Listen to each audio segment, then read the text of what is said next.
Picture this, you set your alarm to 6 a.m. in the morning with the best intentions. You even put your phone across the room, but when that alarm screams at you in the darkness, your body feels like it's been hit by a truck. And here's what most people don't tell you. Your willpower has basically nothing to do with that. And if you're relying on your discipline to fix your sleep schedule, then you've already lost. So let me guess your situation. You're laying in bed late at night, it's maybe 2 or 3 a.m. You're scrolling your phone, you're on TikTok, you're on YouTube Shorts, and you're thinking just 1 or 5 or 10 more YouTube Shorts. And then you have to face one of two nightmares. Either you have to go to work tomorrow, it's 6 a.m, you gotta wake up, you're only running on 3 or 4 hours of sleep and that's it, you're feeling horrible, or you can sleep in and have like a flexible schedule, like a student for example, but you know, stuck in this nocturnal cycle and you're living like a vampire and you're not getting anything done productively that day. And here's what most people don't even talk about, because a chronic lack of sleep is one of the worst things that you can do for your health at all. Most people push through and reward themselves for like getting by with 4 hours of sleep or so, but this heavily increases your risk of Alzheimer's, of cancer, of mental health issues, depression, anxiety, and basically everything you can imagine is getting worse by sleeping too little on a regular basis. And everyone who knows what it's like to sleep only 3 or 4 hours knows that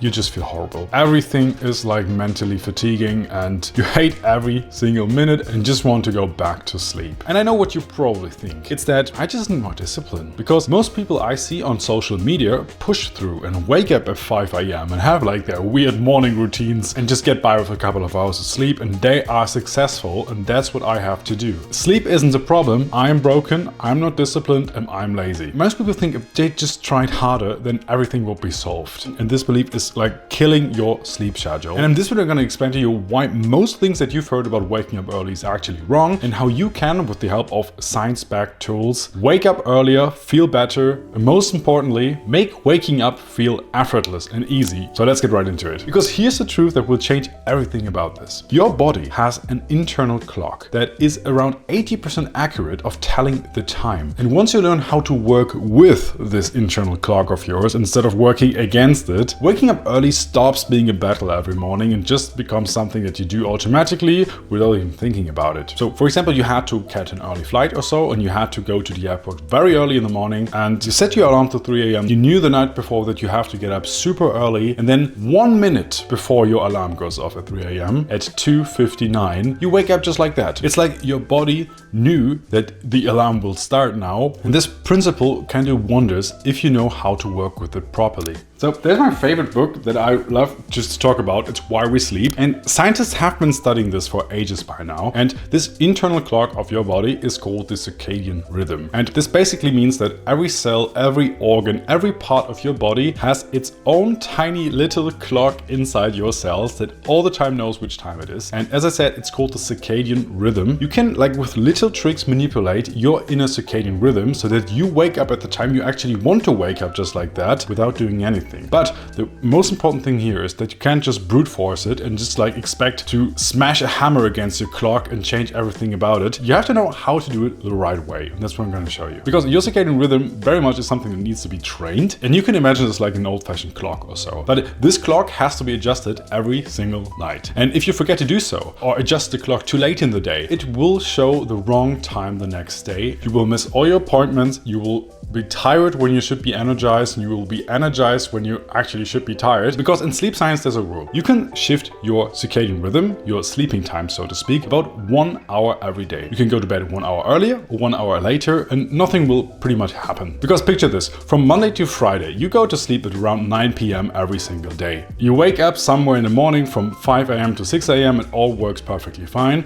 But on the weekend, you, for example on Friday night, you go out and you go to sleep at 6 a.m. on Saturday. And you do the same on Sunday basically. But now it's Sunday evening and your circadian rhythm, your clock has been shaken up so much you just can't fall asleep. On Monday you feel groggy, you can't get out of your bed, you slept horribly. That is because you interrupted that clock so much on this weekend. So rule of thumb, go to bed early enough and go to bed at the same time every single day so that your body always knows when it's the right time to go to sleep and when to feel tired and awake automatically the right time. Strategy number 2. you try to listen to everything that I said earlier. You try to stick to the same rhythm every single night, but you've been out all day, you've been working a lot, you've been seeing other people, getting groceries and stuff like that, and basically you now have like 30 minutes left in your day. You're hungry as hell, so you open your freezer, you see that huge pizza, or rather like the whole box of pizzas. You stuff 3 pizzas into you at 9:30 p.m. in the evening. You go to bed on time at 10 p.m. An hour later, you wake up again. You're nowhere near of being tired. You're super energetic and can't fall asleep whatsoever. And this is actually one of the biggest mistakes most people do, is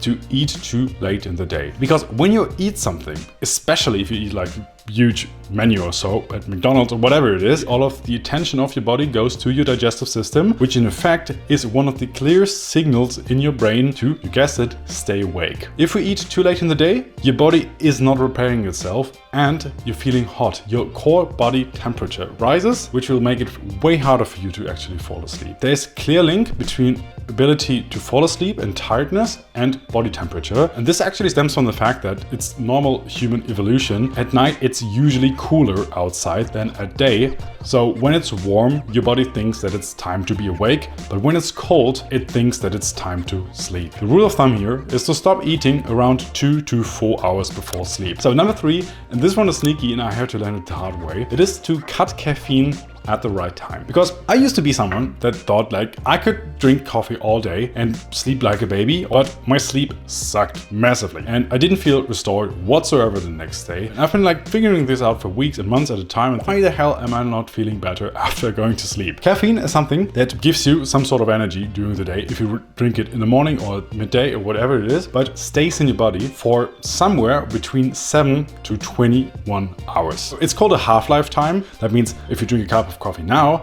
in 5 to 7 hours, half of that is still in your bloodstream. Which in effect means if you drink coffee too late in the day, there will always be a baseline of caffeine, making it way harder for you to actually fall asleep and sleep properly during the night. And lots of the restorative processes, especially in your brain and regulating your emotions and your memory and stuff like that, will be inhibited. So make sure to skip coffee or energy drinks or whatever it is around 1 or 2 p.m. and you're basically good to go.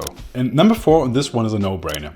Light is one of the biggest reasons why most people can't fall asleep or can't get out of bed in the morning. So I want you to quickly imagine 2 scenarios. In the evening, you're laying in bed, you're scrolling your phone for hours, you're reading a lot on your tiny screen that you put in front of your face with bright light streaming into your eyes all night long when you consume YouTube Shorts or TikToks or whatever it is, and you're wondering why you can't fall asleep. The opposite scenario is the next day in the morning, your room is super dark, you try to wake up at 6 a.m., you don't want to get up, and it kind of feels so easy to just go back to bed and fall to sleep again. And the reason for that is that light has the ability at the right times to make you feel energized when you want to, and at the wrong times it will energize you when you actually want to go to sleep. So a rule of thumb here is to manage light properly on the right times of the day. That means in the evening you want to avoid as much light as possible. So if you have to like have a screen or so, then you should enable blue filter mode. That means it will cut out all the blue light on your display, which will make it much easier on your eyes, which in effect will make it way easier for you to actually fall asleep. At best, you should avoid about like all screens whatsoever and dim most lights around 60 minutes before bed. And the opposite, when you wake up and when you try to wake up, especially if you want to try to wake up early,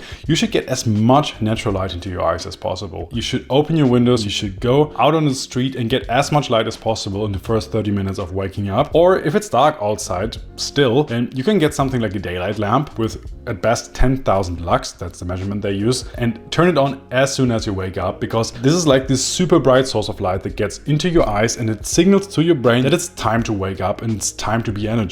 And I've got this like for 3 or 4 years by now, and it just works like wonders, especially in winter when there's no sun outside, and it will make feeling awake and like getting energized so much easier. And the last one is to eliminate all stress before bed. It sounds like a no-brainer, but stress is really much tricky. And with stress, I don't mean like burnout or whatever it is. I generally just mean anything that like drains your energy late at night. If you work or work out or you're gaming right until you go to sleep, it's rather like you do something, you go to bed, and then you stay in bed for so long you can't fall asleep. You're laying there because your brain is all full of energy and wants to still do things and is in doing mode, it's in stress mode, which eventually will like hinder you from falling asleep at the right time, and you will be groggy and tired because you didn't sleep enough the next day. The rule of thumb here is to just like chill out and do nothing basically 60 minutes before bed. Everything late at night should have time to wait until the next day, because you're just gonna self-sabotage yourself. If it's so urgent, do it first thing in the morning after you wake up, but you will thank me so much. I stuck to this hustle mindset for a long time, and it just wrecked my health, it just wrecked my sleep schedule. I was studying, I was working, I was doing things just right until I went to sleep, and no wonder my sleep sucked so much. It sounds weird, but just calming down, take a book and just prepare myself to sleep, and I feel so much better since then, and I would highly recommend to do so as well. The science is pretty clear on this. Your circadian rhythm really is something real, and once you follow these steps and just like me make these tiny tweaks every single day, falling asleep earlier will be so much easier, and you will start waking up early without needing lots of willpower discipline just like that. And once you start working with your circadian rhythm instead of fighting against it, everything will change to the better. Now, I mentioned that one of the biggest problems that holds people back from going to sleep at the right time is their screens. And it's the blue light that is emitted by those screens, making them feel all energized and excited late at night, and destroying every ounce of tiredness in them. If you're interested in changing something about that, then I made a video about a e-ink display and a tablet without any blue light whatsoever that makes it super easy for you and your eyes to fall asleep at the right time. And if you're interested in learning more about that phone, because I really much like it, then you can click here on the full video to watch it and see whether this phone is something for you or not. And besides that, thank you so much for watching, and now go to sleep. Bye bye.